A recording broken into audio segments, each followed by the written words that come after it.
गोदारों का तला लीलसर गांव में एक बाई हुई, कल्लू बाई। आई भी है क्या? कैसी है कल्लू बाई, जरा दर्शन देना भाई।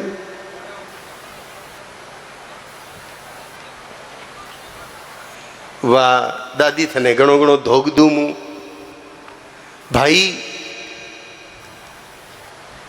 या भी स्त्री है, इरे भी 2 हाथ और 2 पग है, और था बाकी जो बाया बैठी हो वेड़ो नाक मुंडो इरे भी है। कोई इरे हिंगड़ा पूंछड़ा अलग सु भगवान को नहीं लगाया, तो फिर इन्हें वो भी क्यों करी भाई? जरा विचार करो थे। याने वो भी इन खातिर करी।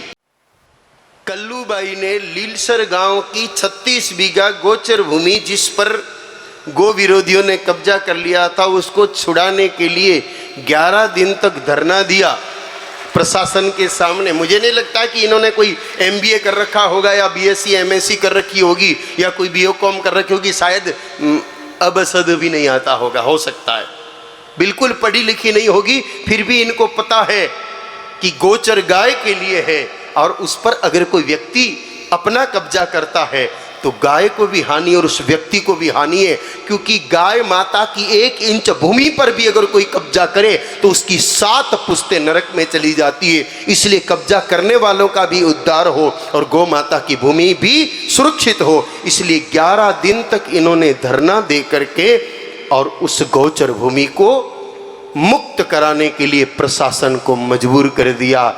मेरे भाई बहनों, ऐसी अगर 2-5 हजार कल्लू बाइयां भारत भूमि पर खड़ी हो जाए तो भारत सरकार को गौ रक्षा के लिए केंद्रीय कानून बनाने के लिए भी मजबूर होना पड़ेगा, और गाय माता को विश्व माता के पावन पद पर बिठाने के लिए यूनेस्को को भी मजबूर होना पड़ेगा। आवश्यकता है इस प्रकार से आगे आने की।